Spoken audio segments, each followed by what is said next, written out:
morning. Welcome to NewsWire here on SportsGrid. Great to be with you here in the house. Craig Mish back with you for another hour edition of our program. Got some fun guests here on the program coming up. Going to preview the upcoming golf tournament this weekend. Brady Kannon joins us here on the show. Also, Jacob Camenker with the latest in the National Football League. We'll touch on some baseball news and notes as well. Very latest in sports betting. We have a guest contributor each and every day, for those of you who are watching for the first time, from Legal Sports Report. Why do we do this? Because the business of sports betting is booming, and we want the very latest going on around the country and outside the country as well. So if this indeed is your first time watching or streaming our show live, welcome aboard. Sit back, relax for the next hour. We'll get you caught up on everything happening in sports and also the business of sports and the business of sports wagering as well. So thanks for jumping on board. Let's start with the business of the National Football League, and we'll start with the Tampa Bay Buccaneers. One of their best players on defense is no more. Releasing Shaquille Barrett. He is no longer a member of the Tampa Bay Buccaneers. Coming up quick here. Two-time Pro Bowl outside linebacker. Cap casualty season has begun. The Bucs will save $4.9 million in cap hits, 45 sacks, and 15 forced fumbles in his 5-year tenure with the Tampa Bay Buccaneers. So we will begin there, and I'm sure that's not the end of it. We heard T. Higgins would be franchised. We also heard some players have been cut. The Dolphins with Xavier Howard. Plenty of news and notes with the NFL as the draft is coming up here just in a couple of months. Now, Major League Baseball's offseason is over. Spring training is underway. Opening day in the States is March 28th, even sooner for the Dodgers and Padres, who are going to be leaving Arizona to play overseas. Speaking of the Dodgers, their tenure with Manuel Margot is over. It was a quick one. They sent him to the Minnesota Twins after spending the offseason and a couple of weeks in spring training. And they did sign Kike Hernandez. He's come back on a 1-year, $4 million deal, so Kike will be the super utility player on the Dodgers this upcoming season.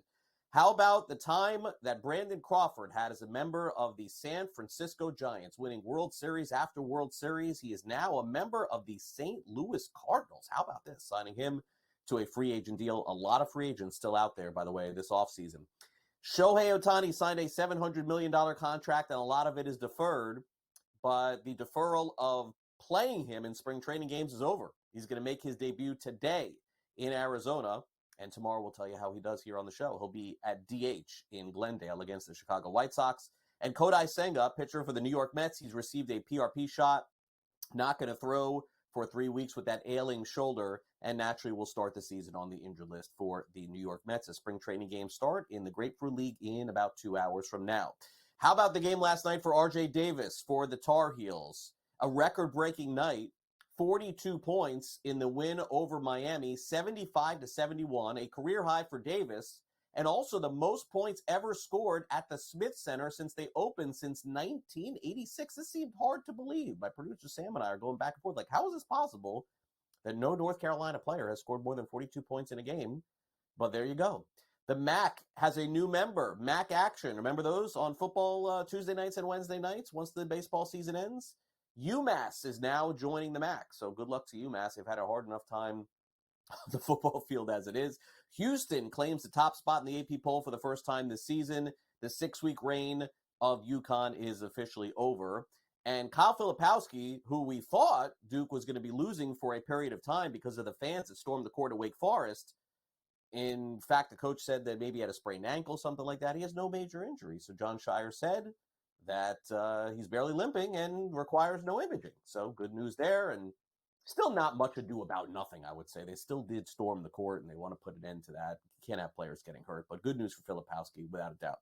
Okay, over in the WNBA, Brianna Stewart, she is back with the New York Liberty, makes the announcement yesterday. She's the MVP of the league, a 1-year deal, less than the maximum salary. They want to keep winning and opening up the cap as they have it for the New York Liberty. Another missed call for refs. This time it is the Knicks-Pistons game, 113-111 the final. A foul on the play that should have been called in that game. Knicks win. They don't cover, obviously. They were 11-point favorites last night, but a missed call yet again.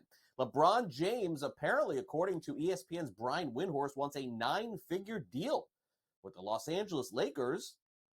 And this would take him into his age 43 season. LeBron James just keep going, playing at a very high level. I think he's going to keep going until his son gets on the Lakers too. That's my opinion. And also, by the way, the Miami Heat last night, 7.5-point underdogs at Sacramento, playing without Jimmy Butler. They win 121-110. Tyler Hero, Terry Rozier, they pull out the win. And the Heat last night basically just playing with a half squad, I would say, or maybe a 2/3 squad, end up beating Sacramento on the road last night. So good job by them. Okay, over in the National Football League, Damon Arnett, you may remember his name in some legal trouble over the last year. He's an ex-Raider now, as we would say. He was arrested on January of this year, but this is the first time being reported. He was charged with possession of under a gram of meth and unlawful carrying a firearm. So needless to say, Damon Arnett's NFL career, at the very least, is on pause.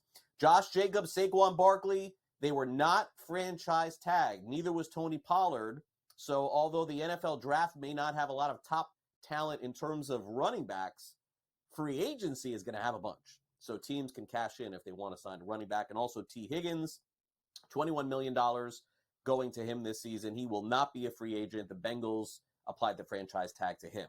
Now, this is sort of a crazy story here. For those of you who have followed the PGA Tour for years, Anthony Kim, who has not played after a torn Achilles, not for a year or two, for 11 years, has not played on the PGA Tour. He is returning to play on the Live Golf Tour. How they ended up getting him, I have no idea, but they even have a clip promoting his return. In the silence of the desert, where time stands still, a journey begins. For years, the road has lingered in darkness and with little hope. But this is a rebirth. As a new road emerges against a backdrop of endless possibilities. Witness the dance of redemption. Anthony Kim back playing golf at Live Golf Tour. He finished top 6 at the Open Championship back in 2011 and then cashed an insurance policy because of an injury. And now he is back this week. How crazy is this story? And probably the biggest story in golf, I would say, this week. We'll ask Brady Kannon about this coming up a little bit later in the show. For those of you who want to learn more about some of the odds, maybe shows at SportsGrid, maybe you're tuning in for the first time, second time, third time. You're like, do you guys have an app? Yes, we do. Get out your phone. There's a QR code I'm going to put on the screen right there. It's not actually me putting it up there, but I pretend like I control that. So there it is. So take a screenshot right there. It's available for iOS and Android. It is the SportsGrid app. You can download it right now. I'll tell you all about our shows.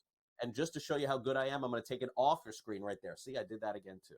I control it all just with these hands. This little keyboard right here, you see this? Controls everything here on the show. In fact, you know what I'm going to do next? I'm going to go to a break. And then I'm going to come back with a guest. And my prediction here on the show, it'll be Jacob Camenker. Okay, so here's how I do. I'm going to get this button.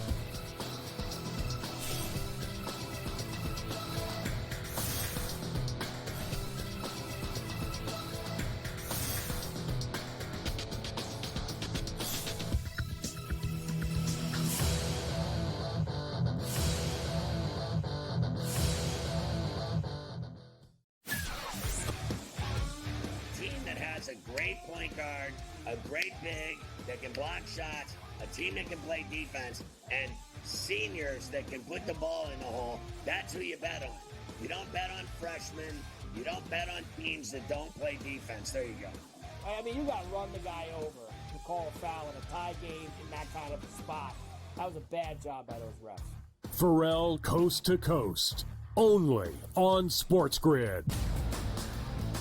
The Lakers lose by double digits last night on the road in Phoenix against the Suns. The Suns get their first victory following the All-Star break, winning by 10 in covering. Anthony Davis played 42 minutes in that game. LeBron James played 37 minutes in a loss. This is the same thing. It's like repeating this over and over and over. Sure, do you want to win these basketball games? Yes, but you sort of say to yourself, all right, at what cost do we have? The Early Line, only on SportsGrid.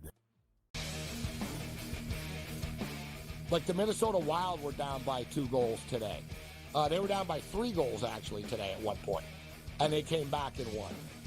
Like teams like, the Edmonton Oilers and the Coyote game went back and forth.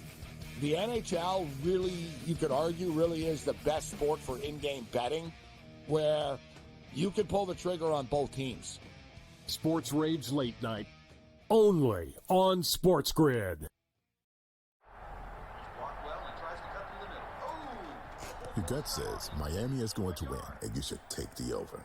Your gut also said your NFT selfies would only go up in value. They didn't. But your head is on SportsGrid and knows the QB is in concussion protocol. The backup has a 45 QBR against the zone coverage. The New York D has the most sacks in the league. So yeah, trust your head. It's smarter to be on SportsGrid. Anyone that's been to a sporting event, the atmosphere before a game, I think Game Time Decisions has that same exact atmosphere. This is our arena. This is what we do. There is going to be an energy to Game Time Decisions that you will feel night in and night out. The excitement you get when you lock your bets in, when you're figuring out what you want to do, we can zone in on the biggest games each night. I want this to be the place that people come to before the games start so they feel as ready as possible to lock in their cards. We are going to hit every single one of those markets that you need to know about. We're going to go through every single thing, and I've got a great team behind me that's going to help me get the job done. There is not going to be a better place, I promise you, than Game Time Decisions to get that new information, react to it, and be able to then bet accordingly. We will have everything at our disposal, and we will use that to our advantage. I'm Kevin Walsh. Tune into Game Time Decisions from 6 to 8 p.m. Eastern on SportsGrid.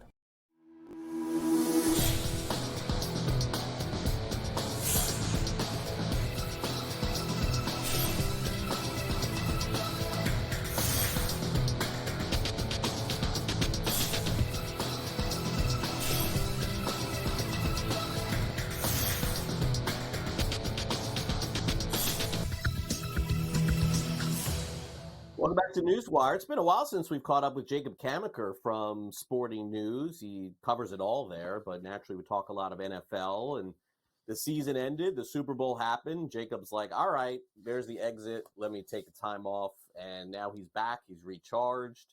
And Jacob, just in time for, franchise tag season and, kind of when we turn the month to March for the NFL, it becomes draft season as well. So thanks for coming on the show. How are you? I'm doing great, Craig. Glad to be back on. Glad to be back at work just ahead of the combine with all this exciting stuff coming up, man. Yeah, and free agency is a big part of the NFL season. And unlike baseball, guys get signed like right away. Like you don't have to wait for the whole offseason. They like signed right away. Note to baseball, figure that out. Anyway, running backs. Not a lot of great running backs in the draft, Jacob, but this is going to be the supplement to the draft by running backs getting signed. Now, the first and most prominent running back that is a free agent is Saquon Barkley. So I would ask you this, Jacob. Did it work out for Barkley at this stage? Do you think it will work out for him sort of not getting the contract, playing it out, and not getting the franchise tag? I'm assuming he's going to move on from the Giants. What do you think his market will look like? I think he'll have a solid market because we've seen him at his peak, do well. Really be a true three-down back. The issue with him has been injuries, so it hasn't been easy for him, but I think a team's going to look at him, maybe a team with a lot of money like the Chicago Bears. Bears have, I think, the most cap space in the league still, or among them, but they might look at him and say, hey, we can get this guy to pair with what we're presuming is going to be Caleb Williams with the number 1 overall pick. Maybe they give him a 3-year deal with some heavy guarantees up front, less guarantees in the back end of it for injury, and I think they'll find a way, or Barkley will find a way to create a market for himself. And especially, as you mentioned, that this NFL draft class not really strong on workhorse potential backs. So if you need a running back this offseason, there are plenty of good free agents out there. And Barkley's probably the cream of the crop at this point, given his age and history of production. Sure. Tony Pollard is also going to become a free agent. He did not have a great season last year. Josh Jacobs has been pretty consistent with his time with the Raiders. They'll probably go with Zamir White next season. Jacobs is going to be a free agent. And I guess with Jacobs, he may have maybe the most long-term appeal, a younger running back. But again, they just generally don't give long-term deals to these guys. If there ever was going to be one, though, Jacob, I think Jacobs would be worth the investment. Absolutely. And a team with a strong offensive line that needs a running back, or a strong offense that really needs a hammer and a consistent guy at the position, could consider going after him. I don't know what type of cap space the Ravens have, but I would imagine they'll be in on guys like Josh Jacobs, or Derrick Henry might be a better fit for them because of his, physical downhill running nature. But I would think Jacobs, because a couple years ago he was the NFL's leading runner, and I know things didn't pan out as well last year, but things around him were kind of falling apart. The offense wasn't nearly as good with Jimmy Garoppolo as Josh McDaniels had hoped. The offensive line play wasn't great. So I think you put Jacobs on a team that has a good offensive line. Maybe you could look at the Cowboys as an option for him if they don't retain Tony Pollard. They always have had a good blocking unit and should continue to do so. So I think you put him on an offense with good blocking, Jacobs is going to end up being a solid signing. So he's an interesting one because of his age, again. And that's the key with running backs. No one wants to pay an older running back big money. But these younger running backs in a year where there's not as much young talent out there, they might end up being able to break the market a little bit open. Okay, now let's get to some of the players that we're going to be watching at the NFL Combine. Some players participating and some not. We know that Jaden Daniels and Caleb Williams are feeling really good about their spot in the NFL draft. I would assume that both are going to go in the top 5 or top 10. So a lot of the focus is going to be on the players who are there. J.J. McCarthy, Drake May. I don't think there's any question, Jacob, there's going to be 4 quarterbacks going in the first round. What do you make of the decisions to participate or not participate in the Combine? And do you think we'll get anything out of this Combine this week with some of those? I think we will get a lot out of this Combine, even despite Caleb Williams and Jaden Daniels not throwing. What it seems to me is Caleb Williams is almost certainly locked into that number 1 pick, and it seems like Jaden Daniels is confident that he might go top 3, whether it's to the Commanders or Patriots there, or maybe a team trades up with one of them if they really like him. But those two seem confident with what they have going on, and I think May and McCarthy are probably looking forward to getting a chance to showcase their skill set. Now, we don't have confirmation whether or not May is going to throw yet. That can always change last minute. So I would think that he might do it, though, because this is his opportunity to kind of stake his claim and say, hey, I'm one of the top 3 quarterbacks in this year's draft class, and you should really consider me at number 2. He has great prototypical size. He has arm strength. He's thrown with good accuracy. Mechanics, sometimes not always perfect, not always great footwork, but if he can show off a cannon this week, I think that will excite people. And the same can be said for J.J. McCarthy. His arm strength, I don't think is as good as May's, but, a lot of people have said that McCarthy's a great athlete and he's going to benefit from the pre-draft process. And Michigan, the style of offense they ran really wasn't conducive to him putting up massive numbers in the college game. So they think he's going to be better at the NFL level. If he can show off great athleticism and just do well in these combine drills, run a fast 40, throw with anticipation, connect with his receivers, and showcase strong accuracy, I get it. I know that it's kind of the underwear Olympics part of this whole thing where you're just looking at guys work out in shorts. But if he can showcase that this week, that could do enough to kind of heat up his draft stock and move him closer to that top 10. So I think he has a lot to prove this week, and I think he can take advantage of it. Yeah, and I think taking advantage of the situation is probably the best way to put it, because even at wide receiver this week, Marvin Harrison is not going to be at the Combine. Malik Neighbors, these guys are just doing their pro days. So who do you think steps up in terms of wide receiver that you are going to be watching this week, Jacob, and participating at the Combine? Rome Odunze is the guy who stands out because he's probably the consensus number 3 receiver on the board right now. There's a lot to like about him on tape. He makes contested catches. Some people will question whether or not he could separate at the next level, though, but he was a track star during his high school days, and if he runs a fast 40 time and kind of puts questions about the speed and separation to bed in this way, I think that could really, again, heat up his draft stock, make him maybe a top 10 type guy, and maybe he challenges Neighbors for that second spot behind Marvin Harrison Jr. I know Neighbors has gotten some buzz as, he might go ahead of Harrison. I don't see that happening, but Odunze can really do a lot to anchor himself in that top 10, and maybe he's a target for the Bears at number 9 if they go with a quarterback at 1. All right, finally, let's get to Russell Wilson. He was on a podcast with Brandon Marshall. I heard some of the discussion there and some clips about, he says he wants to be back with Denver. We know that's not going to happen. He's going to get released. So Denver's going to take the cap hit for this year, and then they'll have a lot of money, I assume, in 2 years to do whatever they want. So Wilson, I know on some of the sports books, you can actually bet on his next destination, and Pittsburgh is the favorite. But there are some other teams out there, Jacob, right? Like I don't think the Steelers are a lock by any means to basically employ him for what I would guess would be a 1-year deal next year. Yeah, I think he's going to go with a 1-year minimum deal because any amount of money he makes is offset by the money he makes with the Broncos. So the Broncos are footing a $39 million bill for him this year. And basically he can't make more than that unless someone signs him for more than $39 million, which won't happen. Anyway, long story short, he's going to have options. He's going to get to go to a place where he might have a chance to start. Steelers could be a landing spot, but I think the Falcons, Vikings, and Raiders are all teams to watch as well. Those are teams that don't have a definitive starter, aren't necessarily in the range where they're guaranteed to get a quarterback that they like. So maybe they sign him to a 1-year deal and view him as just that stopgap kind of veteran who could maybe get them some wins if he returns to the form he showed in Seattle. Yeah, 2 years ago, it was the big story. Russell Wilson getting traded, and now it's the story of him being done already in Denver. Crazy world we live in. All right, Jacob, great to catch up with you again. We'll see you next week. All right, see you then, Craig. All right, Matthew Waters is up next from Legal Sports Report. We'll dive into the latest on DraftKings. Go ahead.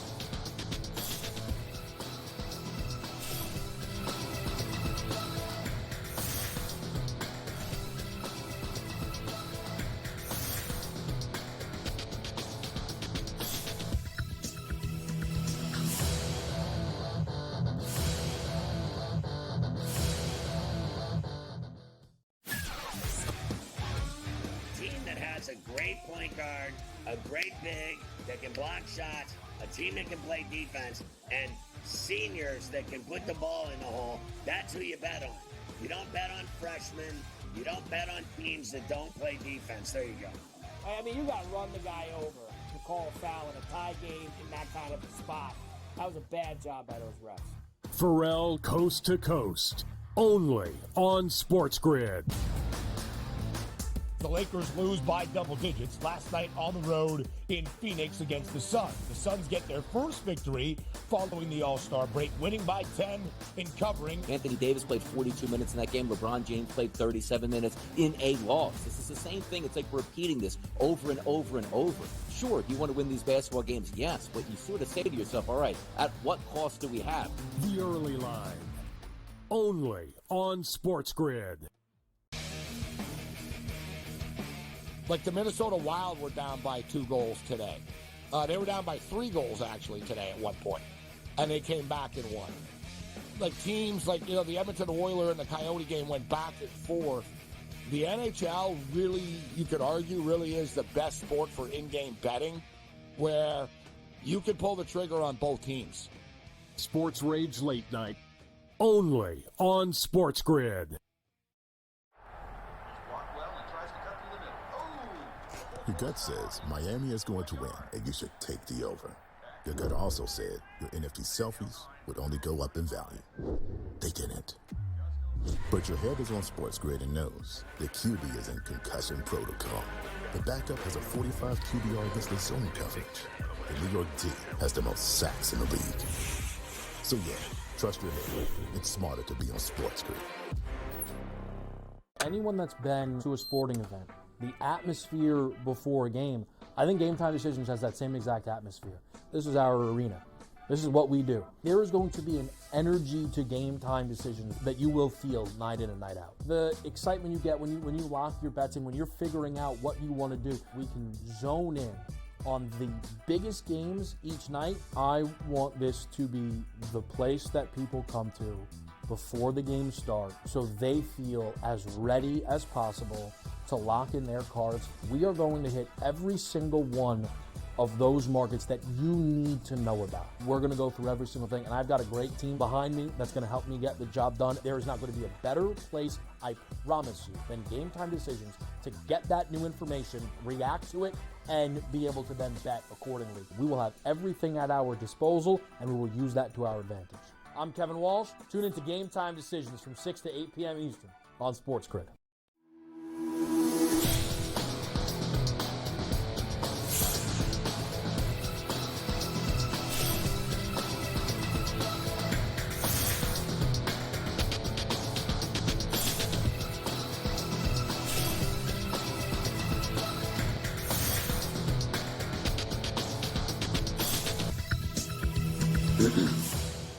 Welcome back to NewsWire here on SportsGrid. We got Matthew Waters with us today. We're going to dive into some of the latest news on these pick'em games, daily fantasy that has certainly come under fire in some states that have legalized sports gambling and some others, and also some updates on DraftKings as well. Matthew, great to have you back here on the show, and what a great place to start here because as sports betting has become legal and, DraftKings and FanDuel and some of these other companies have become public, we've heard about all of the money that they are losing, right? Like losing because they're spending on promos and ads and everything else.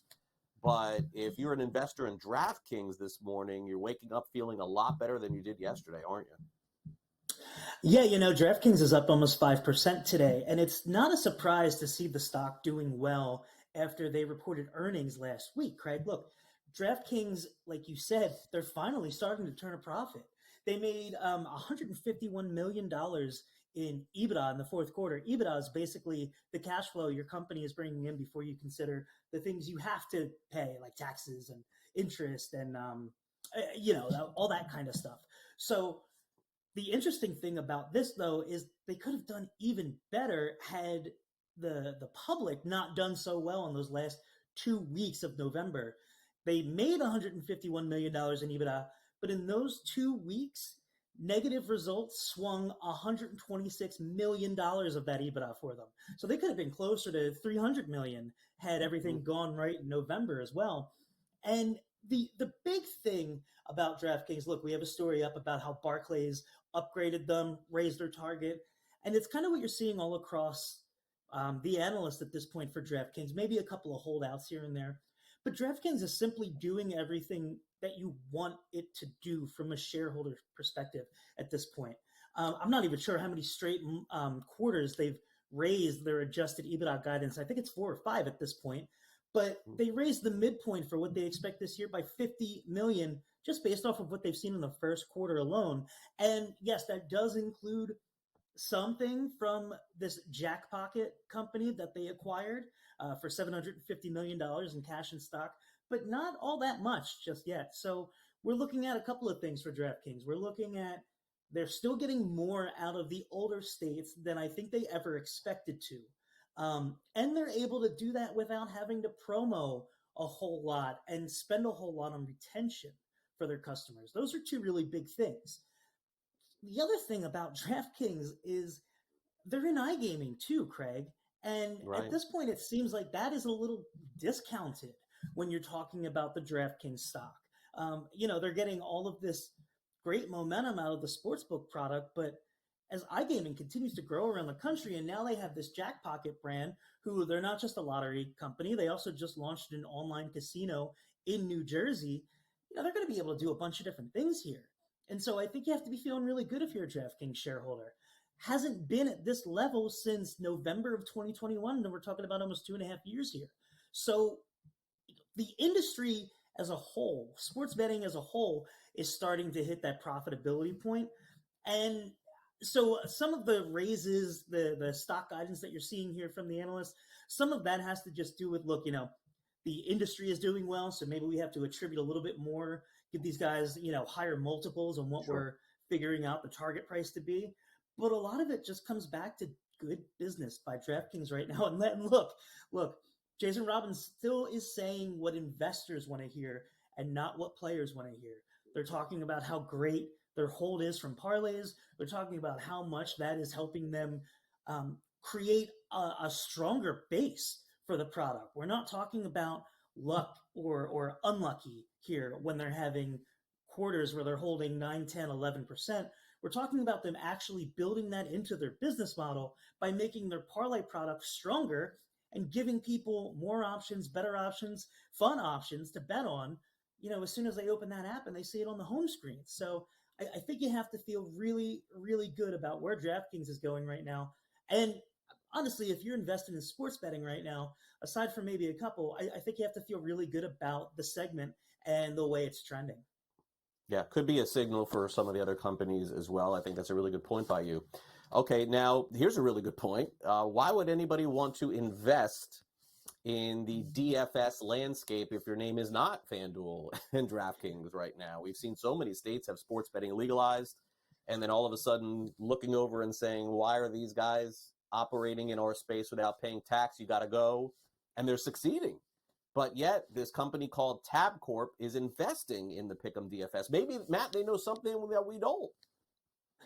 They might. And look, Tabcorp knows an awful lot. They're a publicly traded company in Australia. They used to be a heck of a lot bigger, but they just spun off their lottery segment into its own business. But they are still a huge sports betting and horse betting company in Australia. It's a company that I used to cover closely at an old job. I don't check in on them too much since we're mostly focused on the U.S., but I looked at their half-year earnings, and here they are. They're investing in this company called Dabble.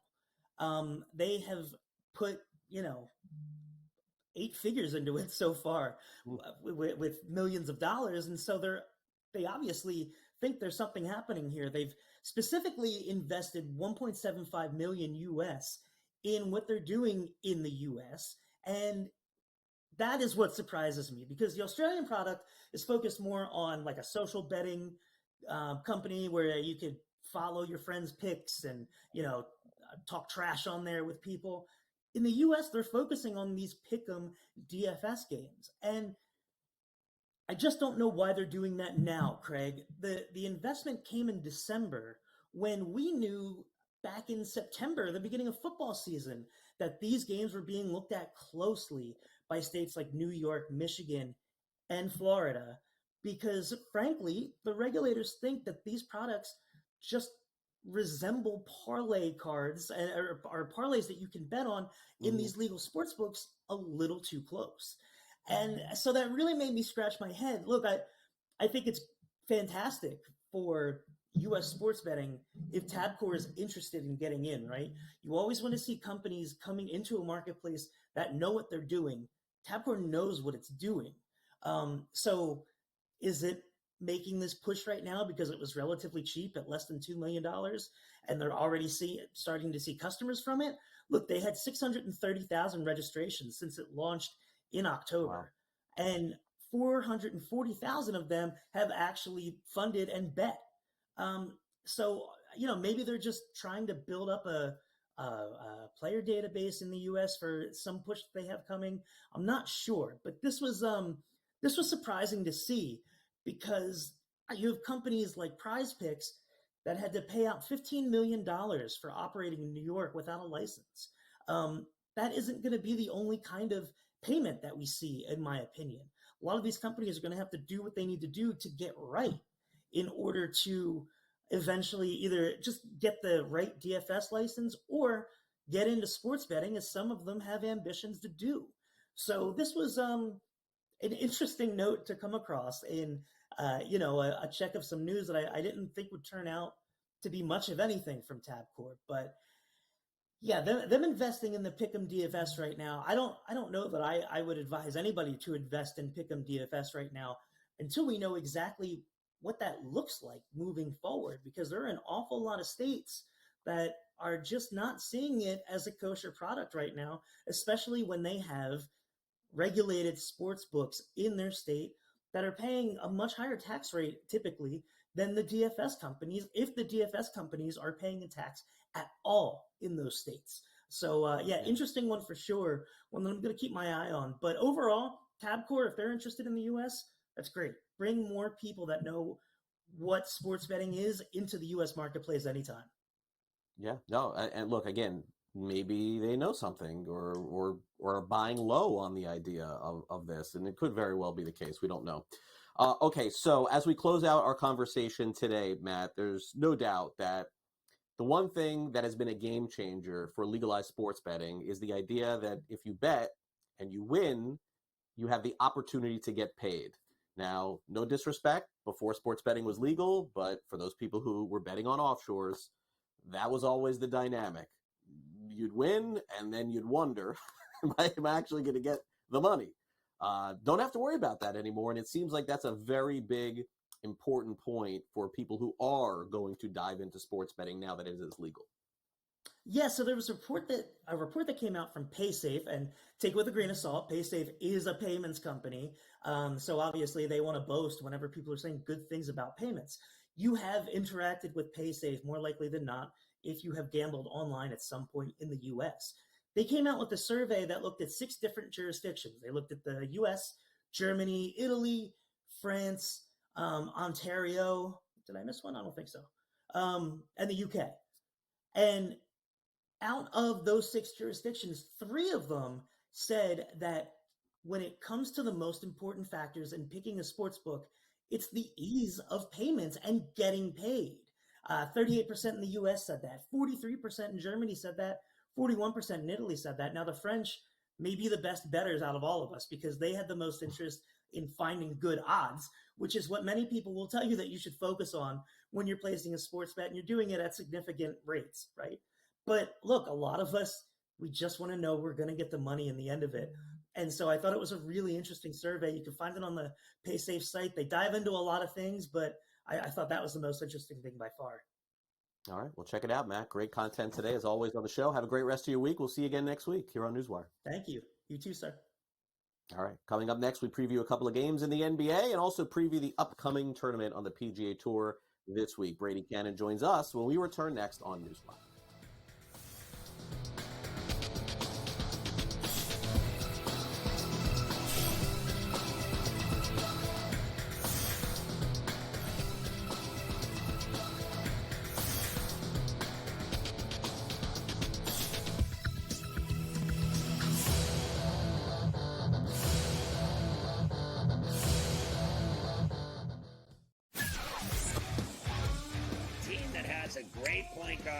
A great big that can block shots, a team that can play defense, and seniors that can put the ball in the hole. That's who you bet on. You don't bet on freshmen. You don't bet on teams that don't play defense. There you go. I mean, you got to run the guy over to call a foul in a tie game in that kind of spot. That was a bad job by those refs. Pharrell Coast to Coast, only on SportsGrid. The Lakers lose by double digits last night on the road in Phoenix against the Suns. The Suns get their first victory following the All-Star break, winning by 10 in covering. Anthony Davis played 42 minutes in that game. LeBron James played 37 minutes in a loss. This is the same thing. It's like repeating this over and over and over. Sure, do you want to win these basketball games? Yes, but you sort of say to yourself, all right, at what cost do we have? The early line, only on SportsGrid. Like the Minnesota Wild were down by 2 goals today. They were down by 3 goals, actually, today at one point. And they came back and won. Like teams like, the Edmonton Oilers and the Coyote game went back and forth. The NHL really, you could argue, really is the best sport for in-game betting, where you can pull the trigger on both teams. Sports Rage Late Night, only on SportsGrid. Your gut says Miami is going to win, and you should take the over. Your gut also said your NFT selfies would only go up in value. They didn't. But your head is on SportsGrid and knows the QB is in concussion protocol. The backup has a 45 QBR against the zone coverage. The New York D has the most sacks in the league. So yeah, trust your head. It's smarter to be on SportsGrid. Anyone that's been to a sporting event, the atmosphere before a game, I think Game Time Decisions has that same exact atmosphere. This is our arena. This is what we do. There is going to be an energy to Game Time Decisions that you will feel night in and night out. The excitement you get when you lock your bets in, when you're figuring out what you want to do, we can zone in on the biggest games each night. I want this to be the place that people come to before the games start so they feel as ready as possible to lock in their cards. We are going to hit every single one of those markets that you need to know about. We're going to go through every single thing, and I've got a great team behind me that's going to help me get the job done. There is not going to be a better place, I promise you, than Game Time Decisions to get that new information, react to it, and be able to then bet accordingly. We will have everything at our disposal, and we will use that to our advantage. I'm Kevin Walsh. Tune into Game Time Decisions from 6 to 8 p.m. Eastern on SportsGrid.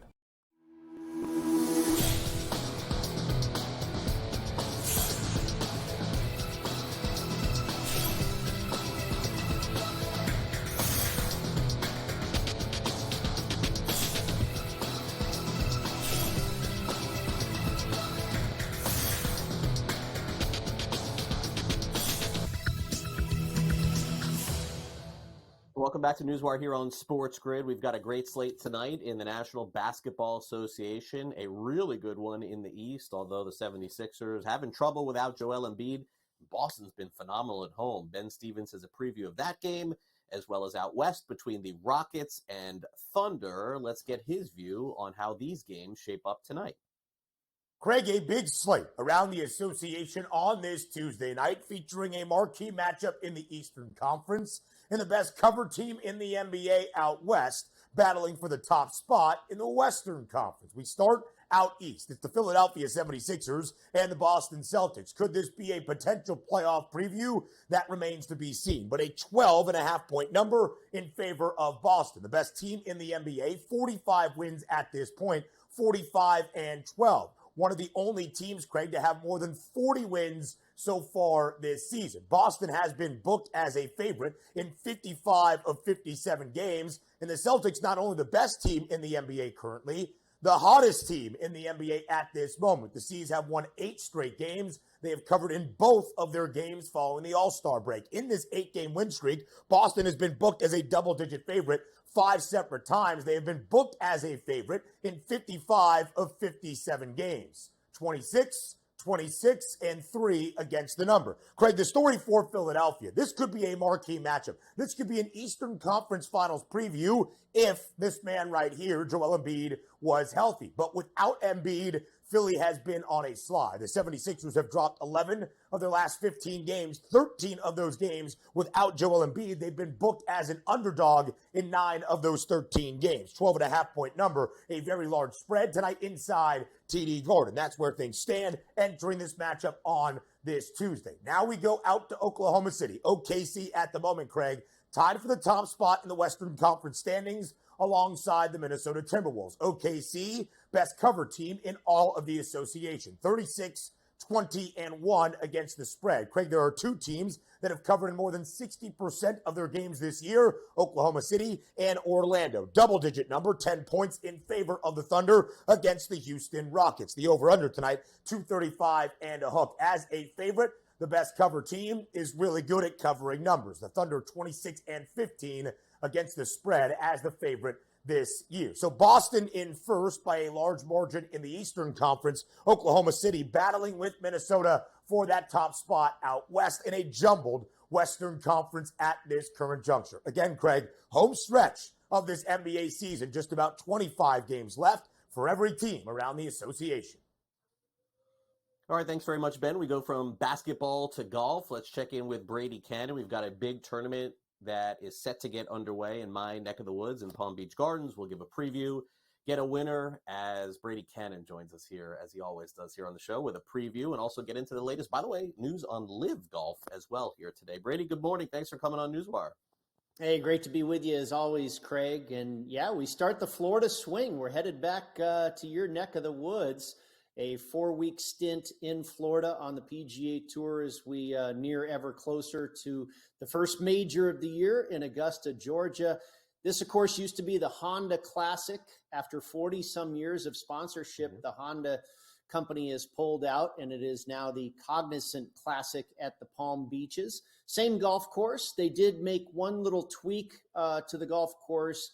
The very difficult 10th hole, one of the hardest par 4s on tour at over 500 yards. They've added 20 yards to it and made it a par 5. So this will now be a par 71 golf course, and that hole ought to play a lot easier with giving the players there another stroke to either make par or birdie.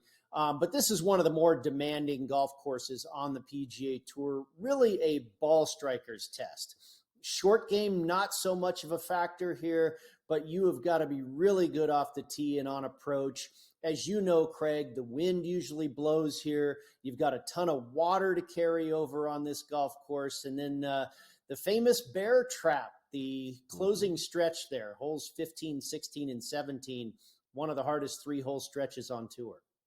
Yeah, and Chris Kirk won last year. Since we're on the topic, we may as well continue with it. Let's take a look at the Cognizant Classic.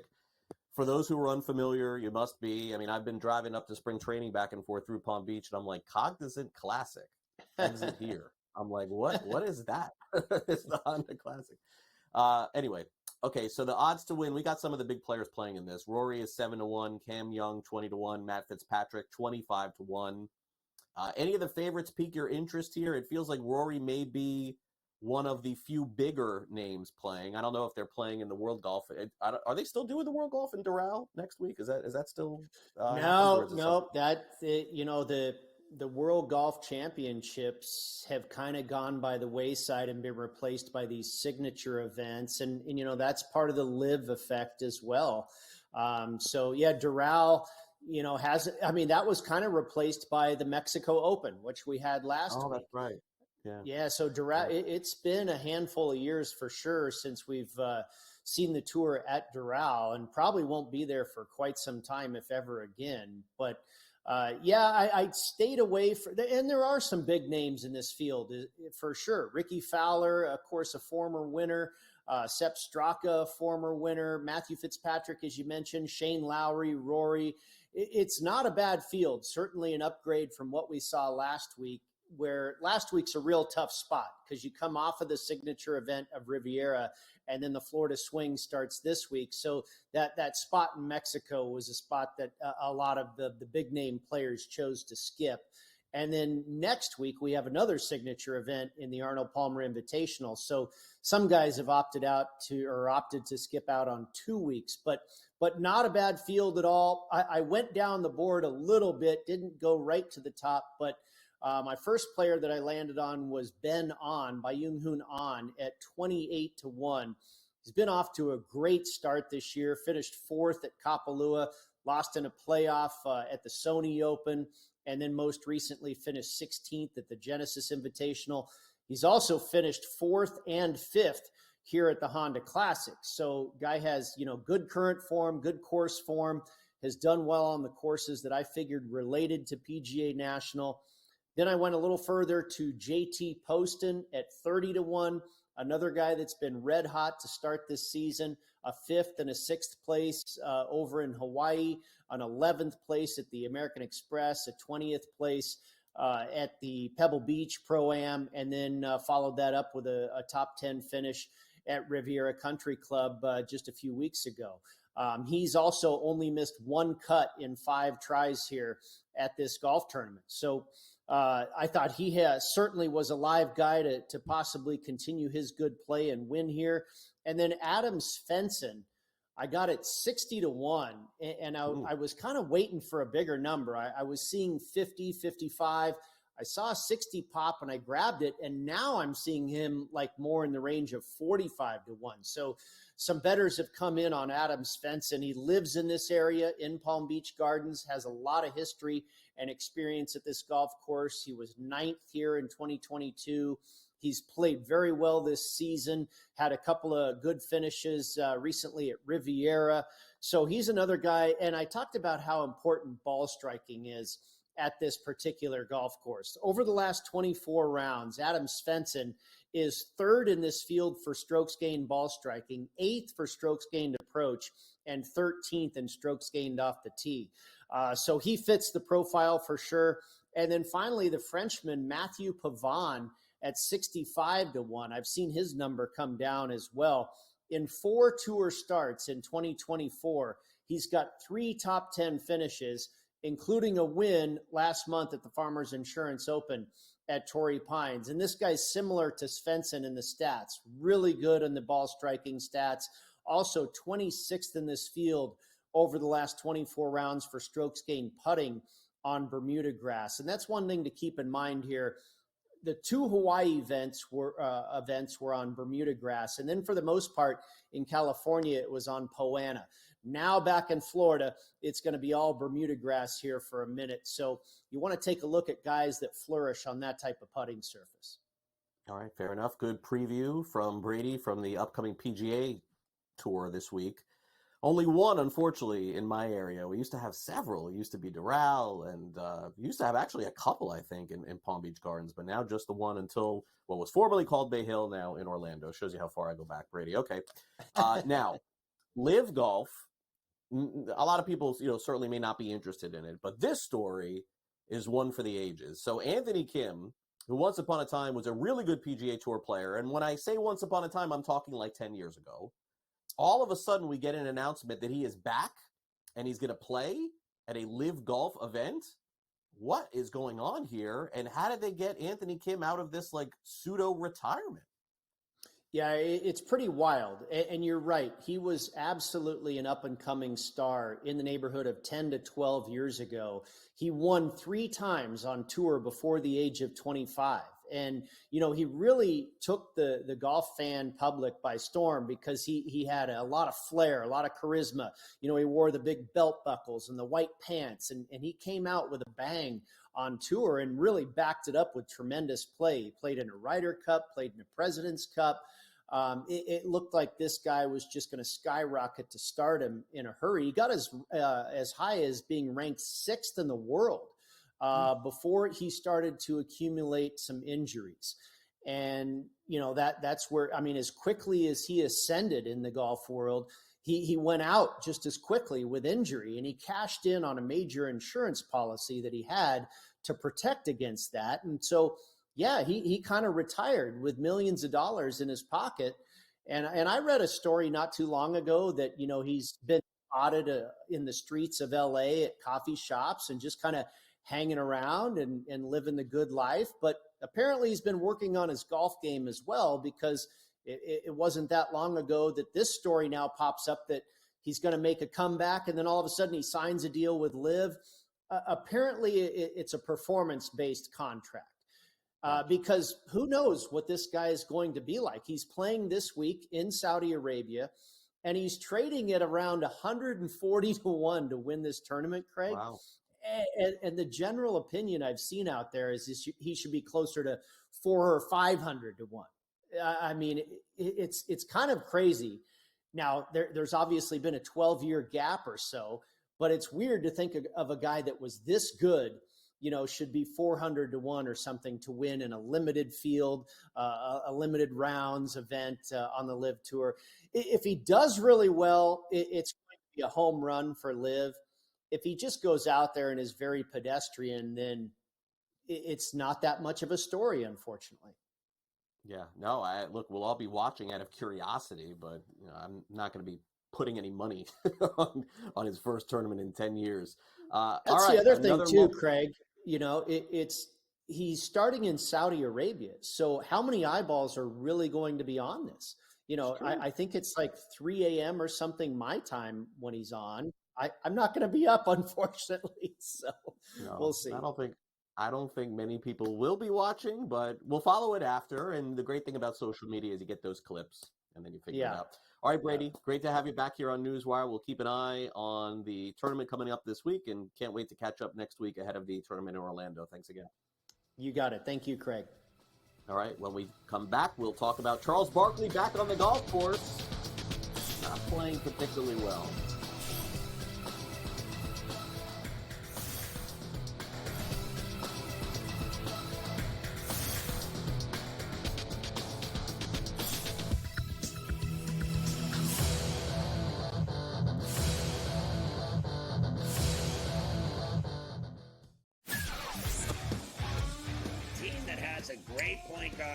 A great big that can block shots, a team that can play defense, and seniors that can put the ball in the hole. That's who you bet on.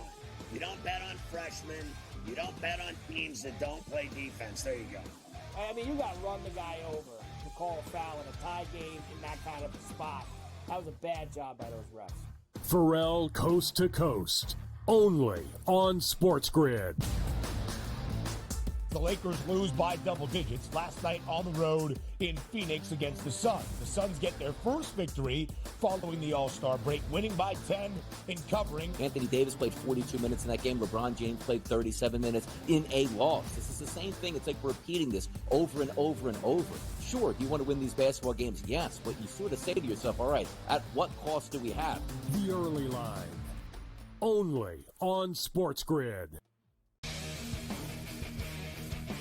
Like the Minnesota Wild were down by 2 goals today. They were down by 3 goals, actually, today at one point. And they came back and won. Like teams like, you know, the Edmonton Oilers and the Coyote game went back and forth. The NHL really, you could argue, really is the best sport for in-game betting, where you can pull the trigger on both teams. Sports Rage Late Night, only on SportsGrid. Your gut says Miami is going to win, and you should take the over.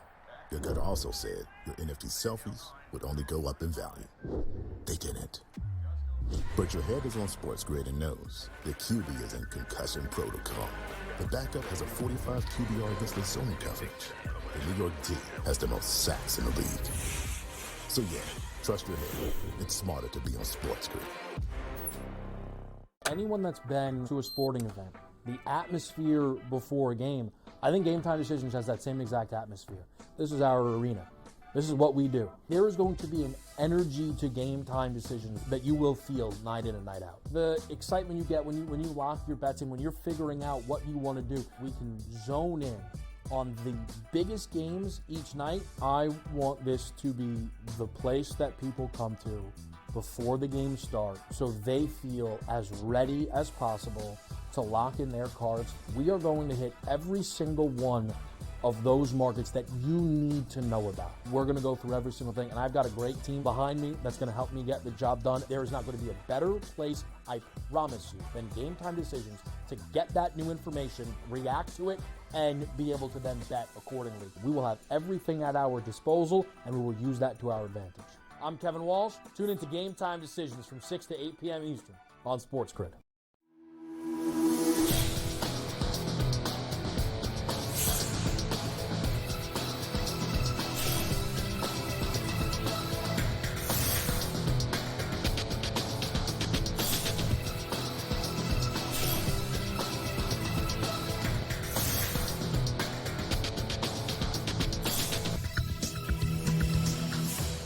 Spring training action in about an hour from now, and later today the Dodgers will take on the Chicago White Sox, and Shohei Ohtani will make his debut. Their lineup just came out. Dodgers lineup today: Mookie Betts leading off, Shohei Ohtani batting second, Freddie Freeman batting third. That's a formidable lineup, if indeed that's the start of the season for the Dodgers. All right, well, the match is coming up. This is like the celebrities playing golf, and it gets streamed and everybody watches it. It is actually next week. So ahead of the match, we had like what's called the mini match, which is Charles Barkley taking on celebrity DJ Khaled. And they actually played a hole, and Charles Barkley won the first hole. But then DJ Khaled was like, I want another one. And they played a second hole. DJ Khaled won. They played a third hole. DJ Khaled won again. So 2 out of 3, my gosh, DJ Khaled, who lives in Florida, was able to beat Charles Barkley, who notoriously is a very competitive golfer. Now, may not be a very good golfer, but needless to say, the match ahead of the real match is won by DJ Khaled over Charles Barkley. All those lessons and all of that swing video help hasn't really helped for Charles Barkley. But by the way, best maybe basketball analyst of all time, perhaps, on TNT. Probably fair to say. All right, that will do it for our show today. Thanks again to Brady Kannon for coming on. Also, Ben for his preview video, Matthew Waters from Legal Sports Report, Jacob Camenker from Sporting News, our producer Sam, great job as well. And I'm Craig Mish. We'll be back here tomorrow at 11 a.m. Eastern for our next edition of NewsWire. Also, don't forget to catch Pharrell Coast to Coast. He's coming up at 3 o'clock Eastern. Carver and the gang all ready to get you set. And then I'll be back here tomorrow for another edition of our show. And also for the upcoming baseball season, let's not forget, March 28th, opening day here in the United States. We've got our fantasy baseball preview shows every Saturday morning right here on SportsGrid. So hope you enjoy the rest of your day. Early line coming up next, followed by Pharrell Coast to Coast, and then all of our evening programming, in-game live, game time decisions, and in-game live overtime. Have a great Tuesday. I'll see you Wednesday, same time, same place, right here on NewsWire. Have a great day, everyone. See you then.